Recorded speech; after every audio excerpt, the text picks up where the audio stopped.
जय जगन्नाथ। आसतु आज आम जाना भक्तचरित। भक्तचरितर प्रथम अध्याय आम जाना श्री भक्त श्री बलराम दास का चरित।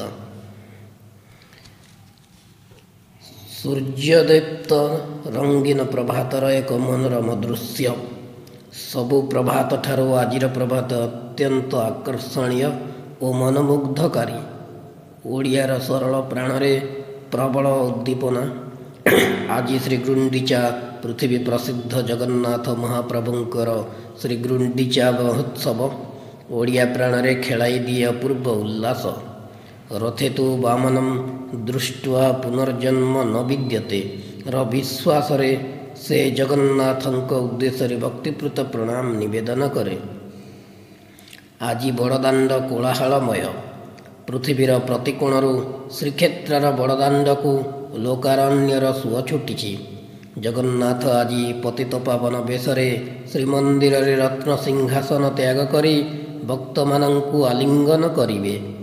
सिंहद्वार निकटरे जय जगन्नाथ मणिमा रक्षा कर ध्वनि उच्च स्वर गगन पवन मुखरित। दैता मानंकर मुखरे हर्षोत्फुल्ल रेखार विपुल समावेश।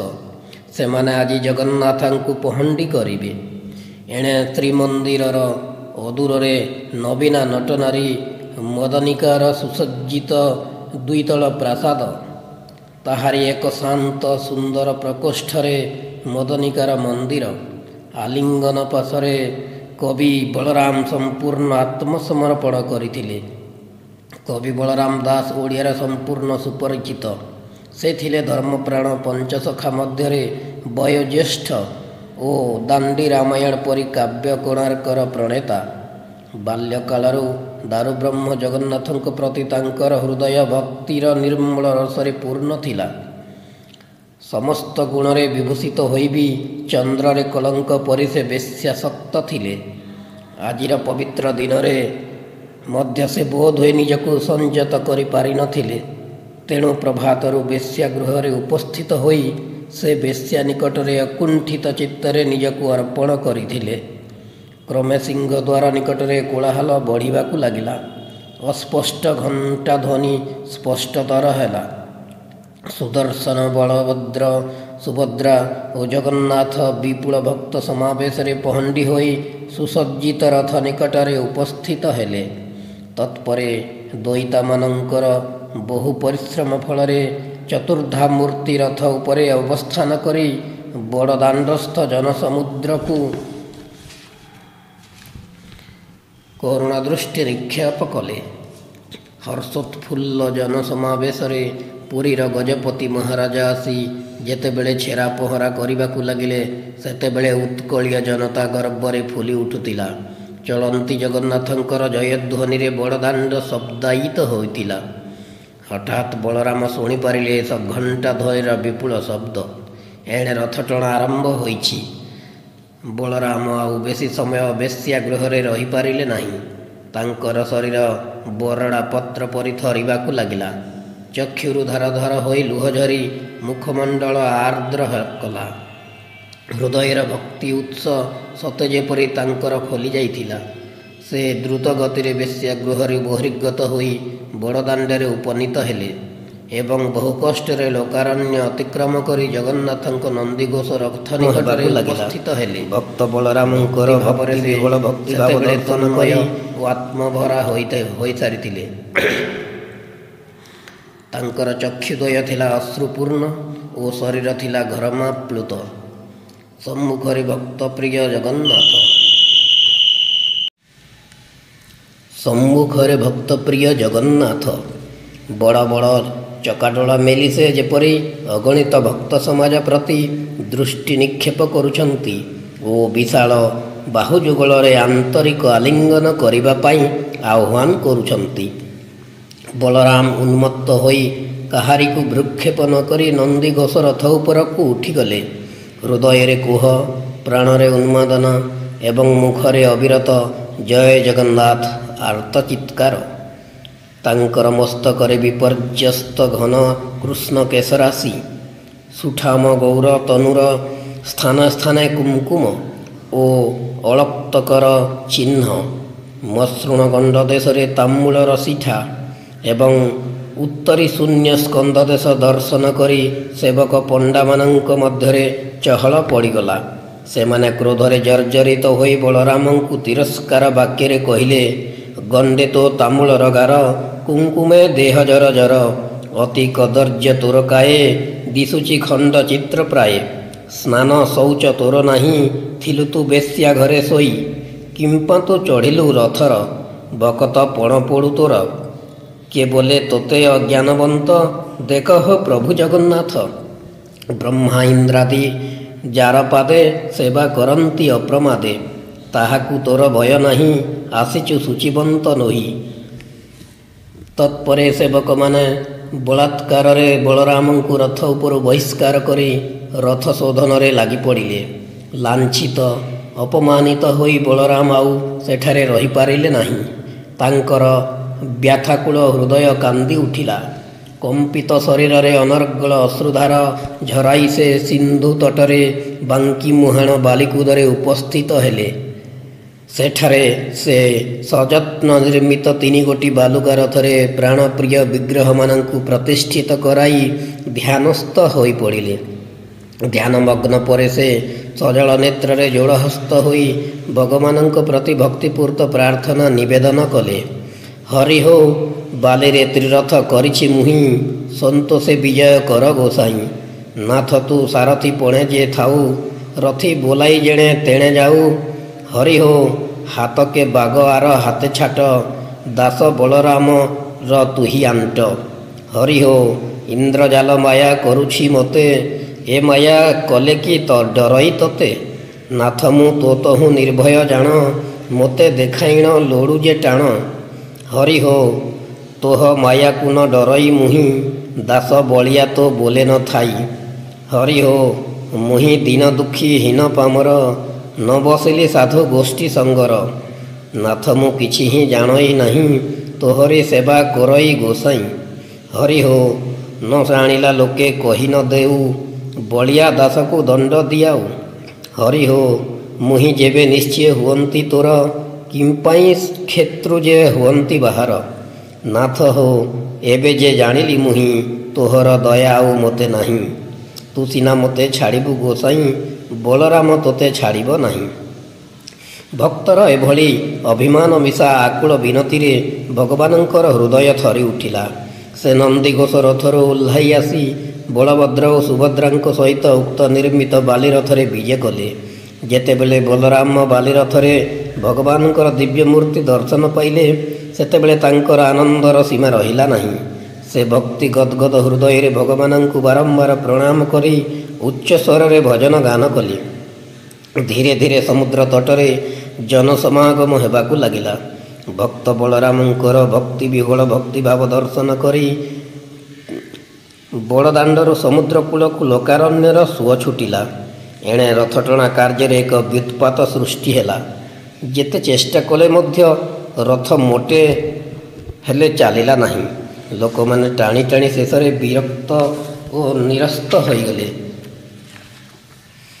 ଯେତେବେଳେ ରାଜା ପ୍ରତାପରୁଦ୍ର ଏ ଦୁଃସମ୍ବାଦ ପ୍ରାପ୍ତ ହେଲେ, ସେତେବେଳେ ସେ ଅତ୍ୟନ୍ତ ବିସ୍ମିତ ହେଲେ ଏବଂ ହସ୍ତୀମାନଙ୍କୁ ରଥଟଣା କାର୍ଯ୍ୟରେ ନିଯୁକ୍ତ କଲେ। ତଥାପି ମଧ୍ୟ ରଥ ଚାଲିବାରେ କୌଣସି ସଂକେତ ପରିଦୃଷ୍ଟ ହେଲା ନାହିଁ।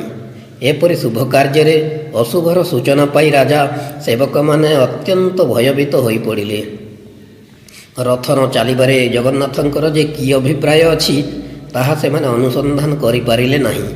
ମାତ୍ର ରଥ ନ ଚାଲିବାରେ ଜଗନ୍ନାଥଙ୍କର ଅଭିପ୍ରାୟ ଥିଲା, ସେ ଚାହୁଁଥିଲେ ଭକ୍ତର ସମ୍ମାନ ରକ୍ଷା, ଆତ୍ମମର୍ଯ୍ୟାଦା ପ୍ରାପ୍ତି। ବହୁ ସମୟରେ କୋଟପାଳ ଆସି ରାଜାଙ୍କୁ ସମ୍ବାଦ ଦେଲା, ସମୁଦ୍ର କୂଳରେ ଭକ୍ତ ବଳରାମଙ୍କ ନିକଟରେ ଜନସମାଗମ କ୍ରମେ ବୃଦ୍ଧି ପାଉଛି। ସେ ବାଲିରେ 3 ଗୋଟି ରଥ ନିର୍ମାଣ କରି ଉଚ୍ଚ ସ୍ୱରରେ ଜଣାଣ ଗାଉଛନ୍ତି ଏବଂ ଜନତା ଉତ୍କର୍ଣ୍ଣ ହୋଇ ତାହା ଶୁଣିବାରେ ଲାଗିଛନ୍ତି। ବୋଧହୁଏ ଭକ୍ତ ବଳରାମ ଏଠାକୁ ଆସିଲେ ରଥ ଚାଲିପାରେ। ଗଜପତି ପ୍ରତାପରୁଦ୍ରଙ୍କ ମନରେ ବିଶ୍ୱାସ ଉଦ୍ରେକ ହେଲା। ସେ ଆଗରୁ ଭକ୍ତ କବି ବଳରାମଙ୍କ ବିଷୟରେ ଅବଗତ ହୋଇଥିଲେ ଏବଂ ତାଙ୍କର ପ୍ରଶଂସା ମଧ୍ୟ ଶୁଣିଥିଲେ। ରଥ ଉପରେ ଭକ୍ତର ଅମର୍ଯ୍ୟାଦା କରାଯାଇଛି ଶୁଣି ସେ ଅତ୍ୟନ୍ତ କ୍ଷୁବ୍ଧ ଓ ଅନୁତପ୍ତ ହେଲେ। ମାତ୍ର ତାହା ଅନୁତାପ କରିବାର ସମୟ ନଥିଲା। ତେଣୁ ସେ ସେବକମାନଙ୍କୁ ସାଥିରେ ନେଇ ସମୁଦ୍ର ତୀରରେ ଉପସ୍ଥିତ ହେଲେ ଓ ବଳରାମ ସଜଳ ନେତ୍ରରେ ଜଣାଣ ଗାନ କରୁଥିବାର ଦର୍ଶନ କଲେ। ବଳରାମଙ୍କୁ ରାଜା ଅତ୍ୟନ୍ତ ପ୍ରେମରେ ଆଲିଙ୍ଗନ କରି ରାଜକୀୟ ମର୍ଯ୍ୟାଦା ପ୍ରଦାନ କଲେ ଏବଂ ବାରମ୍ବାର ଅନୁରୋଧ କରି ବଡ଼ଦାଣ୍ଡକୁ ନେଇ ଆସିଲେ। ତାଙ୍କୁ ନନ୍ଦିଘୋଷ ରଥରେ ବସିବା ପାଇଁ ଉପଯୁକ୍ତ ଆସନ ଅର୍ପଣ କରାଗଲା ଏବଂ ରାଜା ଉଲ୍ଲାସ ଚିତ୍ତରେ ତାଙ୍କ ମସ୍ତକରେ ପାଟ ଶାଢ଼ୀ ବାନ୍ଧିଦେଲେ। ହଠାତ୍ ଅପେକ୍ଷମାଣ ଜନତା ମନରେ ଆନନ୍ଦର ଢେଉ ଖେଳାଇ ରଥ ଚାଲିବାକୁ ଆରମ୍ଭ କଲା। ଚତୁର୍ଦିଗରୁ ଗୁଞ୍ଜରି ଉଠିଲା ଭକ୍ତ ବଳରାମଙ୍କର ଜୟଗୀତି ଏବଂ ହରିବୋଲ ହୁଳହୁଳିର ମଧୁର ଗୁଞ୍ଜନ। ଏକଦା ଶ୍ରୀମନ୍ଦିରର ଭଣ୍ଡାର ଘରେ ଜଗନ୍ନାଥଙ୍କ ସ୍ୱର୍ଣ୍ଣ ଝରି ନ ଦେଖି ପଣ୍ଡା ପଡ଼ିଆରୀମାନେ ଅତ୍ୟନ୍ତ ବିସ୍ମିତ ହେଲେ ଏବଂ ତାହା କୌଣସି ବ୍ୟକ୍ତି ଅପହରଣ କରିନେଇଥିବାର ମନେ କଲେ। ଚାହୁଁ ଚାହୁଁ ବିଦ୍ୟୁତ୍ ବେଗରେ ଏହି ସମ୍ବାଦ ଚତୁର୍ଦିଗରେ ଖେଳିଗଲା। ରାଜା ପ୍ରତାପ ରୁଦ୍ରଦେବ ଏପରି ଦୁଃସମ୍ବାଦ ଶ୍ରବଣ କରି ଅତ୍ୟନ୍ତ ମର୍ମାହତ ହେଲେ। ଯେତେବେଳେ ଭକ୍ତ ବଳରାମ ଦାସଙ୍କ କର୍ଣ୍ଣରେ ଏହି ସମ୍ବାଦ ପଡ଼ିଲା, ସେତେବେଳେ ସେ ନିଜ ମଠରୁ ଜଗନ୍ନାଥଙ୍କ ସ୍ୱର୍ଣ୍ଣ ଝରିଟି ଆଣି ପାଳିଆ ପଣ୍ଡାକୁ ଅର୍ପଣ କଲେ।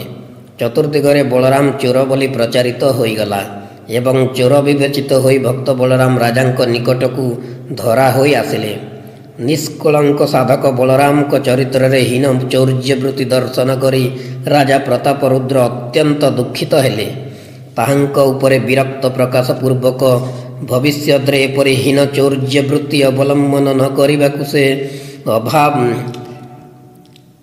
ନ କରିବାକୁ ଏବଂ ଅଭାବ ହେଲେ ତାଙ୍କଠାରୁ ଆବଶ୍ୟକ ଧନ ସଂଗ୍ରହ କରିବାକୁ ଅନୁରୋଧ କଲେ।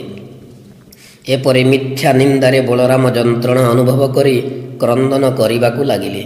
ପରେ ଧୈର୍ଯ୍ୟ ଧାରଣ କରି ନିଜ ସ୍କନ୍ଧରୁ ଏହି ଚୌର୍ଯ୍ୟବୃତ୍ତି ରୂପ ଦୂର କରିବା ନିମିତ୍ତ ସେ ରାଜାଙ୍କ ନିକଟରେ ପୂର୍ବ ରାତ୍ରିରେ ଘଟିଥିବା ନିଜର ଅପୂର୍ବ ଅଲୌକିକ ଅନୁଭୂତି ବର୍ଣ୍ଣନା କରିବାକୁ ଲାଗିଲେ। ଗତ ରଜନୀରେ ଯେତେବେଳେ ଶ୍ରୀମନ୍ଦିରରେ ପରିବେଶ ଶାନ୍ତ ରହିଥିଲା, ସେତେବେଳେ ଭକ୍ତ ବଳରାମ କଳ୍ପବଟ ମୂଳରେ ହରିନାମ କୀର୍ତ୍ତନ କରୁଥିଲେ। ଏହି ସମୟରେ ହଠାତ୍ ସେ ଦେଖିବାକୁ ପାଇଲେ ସମ୍ମୁଖରେ ଭକ୍ତବତ୍ସଳ ଜଗନ୍ନାଥ ଦଣ୍ଡାୟମାନ। ବଳରାମ ଦାସ ଏଥିରେ କୃତକୃତ୍ୟ ହୋଇ ପ୍ରଭୁଙ୍କୁ ପ୍ରଣାମ ପୂର୍ବକ ଦିବ୍ୟସ୍ତୁତି କରିବାକୁ ଲାଗିଲେ। ଜଗନ୍ନାଥ ଲଙ୍କାପୁରକୁ ଯାଉଛନ୍ତି କହି ଶୀଘ୍ର ପ୍ରସ୍ଥାନ କରିବା ସମୟରେ ବଳରାମ ଜଗନ୍ନାଥଙ୍କ ନିକଟରେ ଲଙ୍କା ଦର୍ଶନ କରିବାର ଅଭିଳାଷ ବ୍ୟକ୍ତ କଲେ। ଭକ୍ତର ପ୍ରାର୍ଥନା ପ୍ରଭୁ ପୂର୍ଣ୍ଣ କଲେ ଏବଂ ଭକ୍ତ ହସ୍ତରେ ସ୍ୱର୍ଣ୍ଣ ଝରି ଦେଇ ତାଙ୍କୁ ଅନୁଗମନ କରିବାକୁ ନିର୍ଦ୍ଦେଶ ଦେଲେ। ପରମ ଦୁର୍ଲଭ ସେ କଥା କହିବାକୁ, ମନରେ ବିଚାରିଥାଉ ଲଙ୍କା ଦେଖିବାକୁ। ଭାବଗ୍ରାହୀ ନାଥ ପ୍ରସନ୍ନ ବଦନେ ହସି ଆଜ୍ଞା ଦେଲେ, ଏହା କି ବିଚାରି ମନେ। ଲଙ୍କା ଦେଖିବାକୁ ଯେବେ ଶରଧା ତୋହର ଚିତ୍ତ, ଥିବୁ ଟିକି ଝରି ଘେନି ଆମ୍ଭର ସଙ୍ଗତ। ଏତେ ବୋଲି ମୁଣ୍ଡେ ମୋହର ଦେଲେକ ଶ୍ରୀହସ୍ତ, ଦେଖାଇବା ଲଙ୍କା ତୋତେ ବୋଇଲେ ଜଗନ୍ନାଥ। ନୀଳଗିରି ଜଗନ୍ନାଥ ଲୀଳା ଭାବରୁ ସେ କରି, ନୟନ ଠାରିଦେଲେ କରେ ଘେନି ଝରି। ରତ୍ନ ଝରି ଘେନି ମୁଜେ ହୋଇଲି ଆନନ୍ଦ, ହସ୍ତେ ବନ୍ଦୀ କଲି ମୁହିଁ ଗଗନର ଚାନ୍ଦ। ମନେ ବିଚାରିଲି ସ୍ୱାମୀ ଲଙ୍କାକୁ ନେବେ ମୋତେ, ସତ୍ୟବାଦୀ ପ୍ରଭୁ ସେ ଯେ ଅଟନ୍ତି ଜଗନ୍ନାଥେ। ଏହା ବଳରାମ ଦାସ ନିଜେ ବଟ ପ୍ରକାଶରେ ଲେଖିଛନ୍ତି। ଜଗନ୍ନାଥ ପ୍ରଭୁଙ୍କ ଲଙ୍କା ଯିବାର କାରଣ ନିର୍ଦ୍ଦେଶ କରିବାକୁ ଯାଇ କବି ବଳରାମ କହିଛନ୍ତି, ଅବକାଶର ବ୍ୟବସ୍ଥା ଶୁଣ ହୋ ନରନାଥ, ଲଙ୍କା କଟକର ବାହୁଡ଼ା ବିଜୟ ରଘୁନାଥ। ବିଭୀଷଣ ରାଜା ମନରେ ହରଷ ବିସ୍ମୟେ, ଶ୍ରୀରାମଚନ୍ଦ୍ର ଠାକୁରଙ୍କ ଚରଣ ବିନୟେ। କରୁଣା ସାଗର ସ୍ୱାମୀ ମହିମା ତୁମ୍ଭର, ଲଙ୍କାରେ ଯେବେ ମୋତେ କଲ ନୃପବର। ଯେଉଁ ବୃକ୍ଷରୁ ପିତାକୁ ପୁତ୍ର ସ୍ନେହ ପଦ, ଚନ୍ଦ୍ର କିରଣ ପ୍ରାୟ ଶ୍ରୀରାମ ଆହ୍ଲାଦ। କରୁଣା ଜଳ ଦେଇ ସେ ବୃକ୍ଷ ଜିଆଇବା, ସବୁଦିନେ ପ୍ରଭୁ ମୋତେ ଦର୍ଶନ ଦେଉଥିବା। ଶୁଣି ଦାଶରଥୀ ବୋଇଲେ ବଚନ, ନିତ୍ୟ ନୀଳଗିରିରେ ପାଉଥିବୁ ଦର୍ଶନ।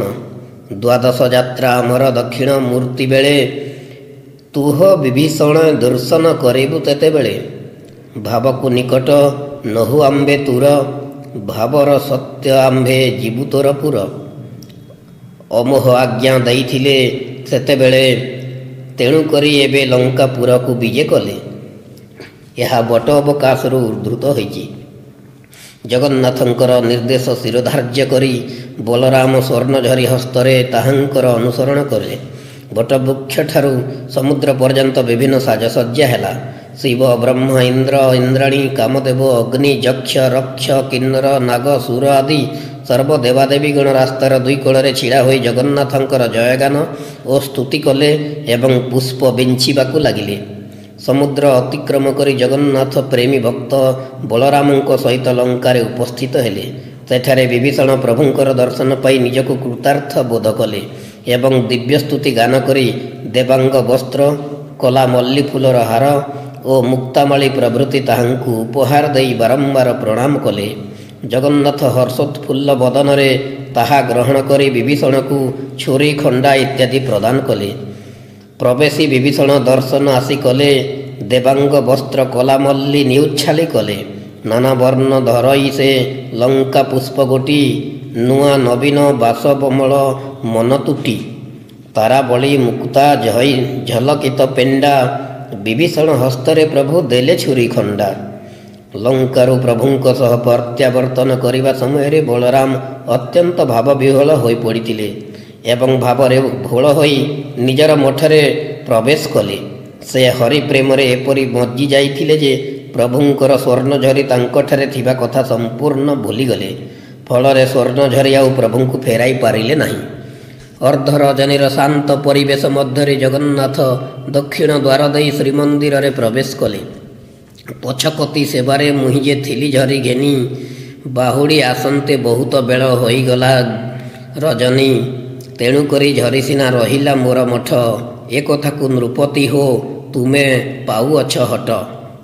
ଭକ୍ତ ବଳରାମଙ୍କର ଅପୂର୍ବ ଅନୁଭୂତି ଶ୍ରବଣ କରି ରାଜା ଓ ଅନ୍ୟାନ୍ୟ ରାଜକର୍ମଚାରୀଗଣ ବିସ୍ମୟରେ ନିର୍ବାକ୍ ନିସ୍ପନ୍ଦ ହୋଇଗଲେ। ରାଜାଙ୍କୁ ଆହୁରି ବିସ୍ମିତ କରି ବଳରାମ ଅନୁରୋଧ କଲେ, ପ୍ରଭୁ ଦ୍ରବ୍ୟ ଏବେ ଅଛି ମୋହଠାରେ, ସମ୍ପଦେ ନ ଗଲେ ଜଣାଅ ଛାମୁରେ। ତାରାବଳୀ ମୁକ୍ତା ଅଛି କଲାମଲ୍ଲି, ପାଦାର୍ଘ୍ୟ ବେଳେ ଯାହା କଲେ ନେଉଛାଳି। ରାଜା ପ୍ରତାପରୁଦ୍ର ବଳରାମଙ୍କ କଥାରେ ବିଶ୍ୱାସ କରି ଦ୍ରୁତ ପଦରେ ଶ୍ରୀମନ୍ଦିରକୁ ଧାବମାନ ହେଲେ ଏବଂ ରତ୍ନସିଂହାସନ ନିକଟରେ ଦଣ୍ଡାୟମାନ ହୋଇ ବିସ୍ମୟ ଚକିତ ନେତ୍ରରେ ପ୍ରଭୁଙ୍କ ଶ୍ରୀଅଙ୍ଗରେ ବିଭୀଷଣ ପ୍ରଦତ୍ତ ବସ୍ତ୍ର, କଲାମଲ୍ଲି ହାର ଓ ମୁକ୍ତାମଳ ଦେଖିବାକୁ ପାଇଲେ। ହଠାତ୍ ତାଙ୍କ ନେତ୍ରରୁ ଝରି ଆସିଲା ଧାର ଧାର ହୋଇ ଲୁହର ଝରଣା। ସେ ବଳରାମଙ୍କୁ ଗାଢ଼ ଆଲିଙ୍ଗନ କରି କ୍ଷମା ପ୍ରାର୍ଥନା କଲେ। ଶ୍ରୀମନ୍ଦିରରେ ଅନ୍ତର୍ଭାଗ ଭକ୍ତ ଭଗବାନଙ୍କର ଗୁଣକୀର୍ତ୍ତନରେ ଗଞ୍ଜୁରି ଉଠିଲା।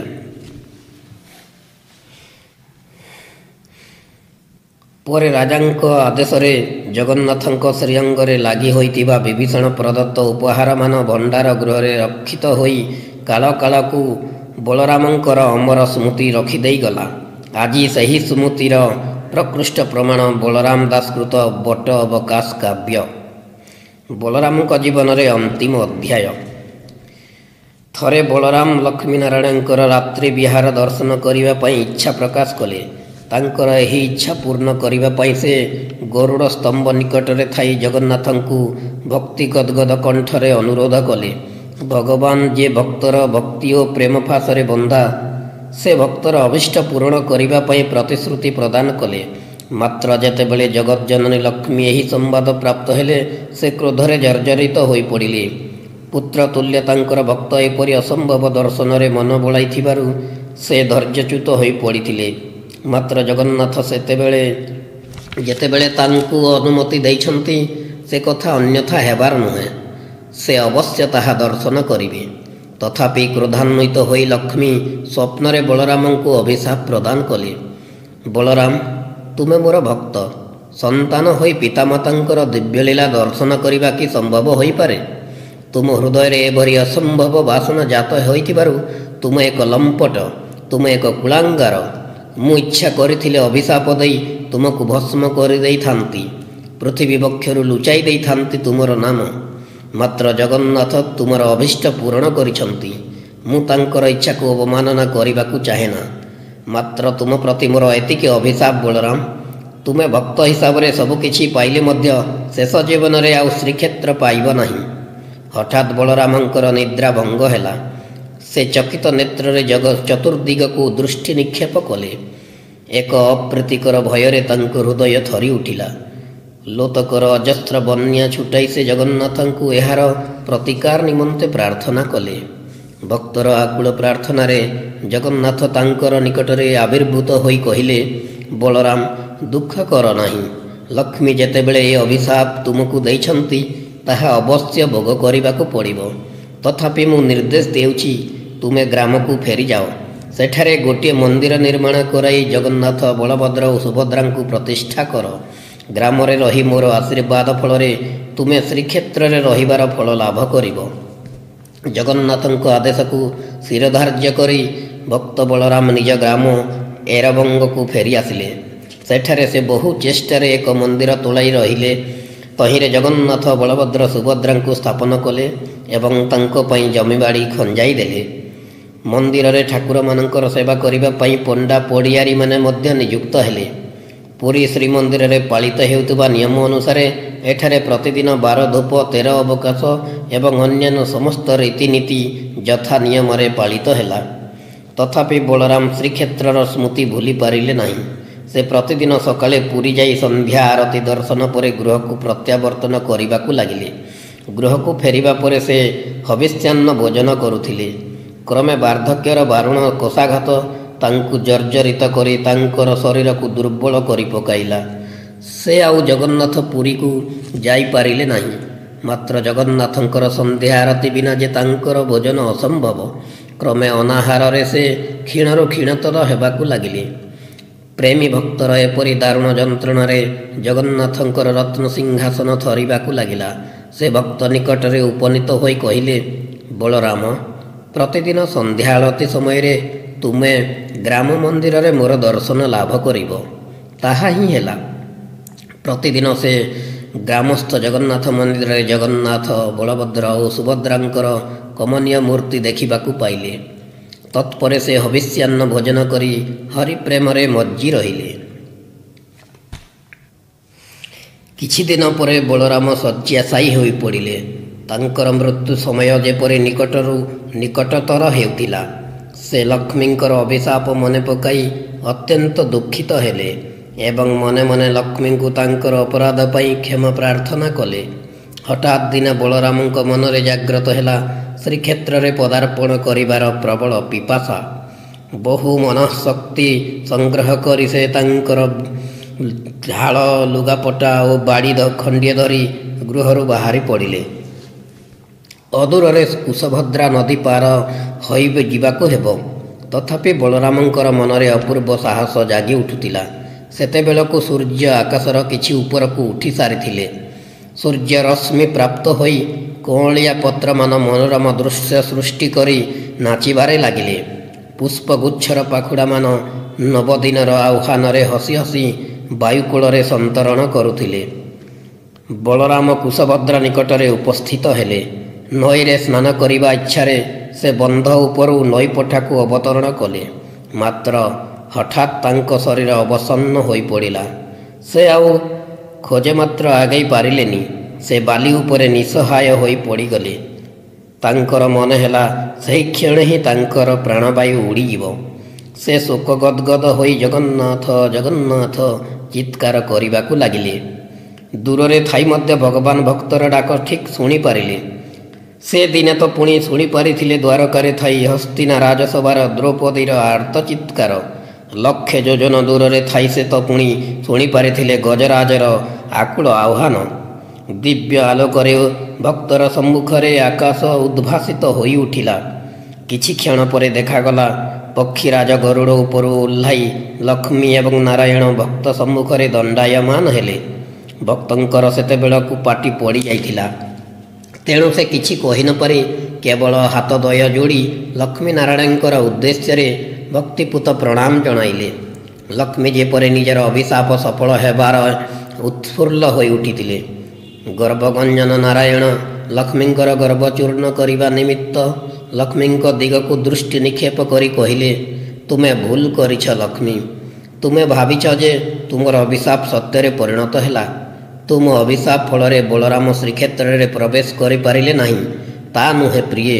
ଶ୍ରୀକ୍ଷେତ୍ର କାହିଁକି ପ୍ରସିଦ୍ଧ? ସେଠାରେ 33 କୋଟି ଦେବତା ଅବସ୍ଥାନ କରୁଥିଲେ ମଧ୍ୟ ବଟମଙ୍ଗଳା, ବଟଗଣେଶ, କଳ୍ପବଟ, ବିମଳା ଆଦିଙ୍କର ତାହା ପ୍ରିୟ ସ୍ଥାନ ହୋଇଥିଲେ ମଧ୍ୟ ଶ୍ରୀକ୍ଷେତ୍ରର ନାମ ସେମାନଙ୍କ ଯୋଗୁଁ ହୋଇନାହିଁ। ସ୍ୱୟଂ ଲକ୍ଷ୍ମୀନାରାୟଣ ସେଠାରେ ଅବସ୍ଥାନ କରୁଥିବାରୁ ତାହାର ନାମ ଶ୍ରୀକ୍ଷେତ୍ର ହୋଇଛି। ଯେଉଁଠାରେ ଲକ୍ଷ୍ମୀ ଓ ନାରାୟଣ ଉପସ୍ଥିତ ସେଠାରେ ଶ୍ରୀକ୍ଷେତ୍ର ଅବସ୍ଥିତ। ବର୍ତ୍ତମାନ ଭକ୍ତ ସମ୍ମୁଖରେ ଏହି ବାଲିପଟରେ ତୁମେ ଓ ମୁଁ। ଶ୍ରୀକ୍ଷେତ୍ର ବର୍ତ୍ତମାନ ସେଠାରେ ନାହିଁ, ଶ୍ରୀକ୍ଷେତ୍ର ଏଠାରେ। ଆଜିଠାରୁ ଏହି ସ୍ଥାନ ଗୁପ୍ତ ଶ୍ରୀକ୍ଷେତ୍ର ନାମରେ ପ୍ରଖ୍ୟାତି ଲାଭ କରିବ। ଆମ ଦୁହିଁଙ୍କ ଉପସ୍ଥିତିରେ ଓ ଭକ୍ତର ସମାଧିପୀଠ ହେତୁ ଏହା ପବିତ୍ର ଓ ଦୁର୍ଲଭ ହେବ। ସେତେବେଳକୁ ବଳରାମଙ୍କ ଶରୀର ନିଶ୍ଚଳ ହୋଇପଡ଼ିଥିଲା। ତାଙ୍କର ଆତ୍ମା ଆଉ ଦୂରକୁ ନ ଯାଇ ସେହିଠାରେ ହିଁ କୈବଲ୍ୟ ମୁକ୍ତି ଲାଭ କଲା। ପ୍ରେମୀ ଭକ୍ତକୁ କୃତଜ୍ଞତା ଜ୍ଞାପନ କରିବା ପାଇଁ ଲକ୍ଷ୍ମୀନାରାୟଣଙ୍କର ଚକ୍ଷୁରେ ଦେଖାଦେଲା 2 ଟୋପା ଲୁହ। ସେ ଲୁହ ହେଉଛି ପ୍ରେମର, ଆବେଗର ଏବଂ ଲୀଳାମୟ ଲୌକିକ ଲୀଳାର। ସେହି ଦିନଠାରୁ ଆଜି ପର୍ଯ୍ୟନ୍ତ ସ୍ମୃତି ବିଜଡ଼ିତ ନଈପଠାରେ ସେହି ପବିତ୍ର ସ୍ଥାନ ଗୁପ୍ତ ଶ୍ରୀକ୍ଷେତ୍ର ନାମରେ ଖ୍ୟାତି ଅର୍ଜନ କରିଛି। ବଳରାମ ଦାସଙ୍କ ସମାଧି ଉପରେ ଏକ ଗାଦି ଗଢ଼ାଯାଇ ସେଠାରେ ପୂଜା ପାଉଛନ୍ତି। ତାହା ବଳରାମ ଗାଦି ନାମରେ ପରିଚିତ। ଆଜି କୁଶଭଦ୍ରା ନଦୀ କୂଳରେ ସେହି ଗୁପ୍ତ ଶ୍ରୀକ୍ଷେତ୍ର ଓ ବଳରାମ ଗାଦି ଭକ୍ତମାନଙ୍କର ମହିମା କୀର୍ତ୍ତନ କରିବା ପାଇଁ ବହୁ ଦୂରଯାତ୍ରୀଙ୍କୁ ତାର ଶୋକପାସରା ମଧୁମୟ ପରିବେଶ ମଧ୍ୟକୁ ଟାଣି ଆଣେ। ଜଗନ୍ନାଥଙ୍କର ଲୀଳା ଅତି ଅଦ୍ଭୁତ, ମନୋରମ ଏବଂ ଶାନ୍ତିଦାୟକ।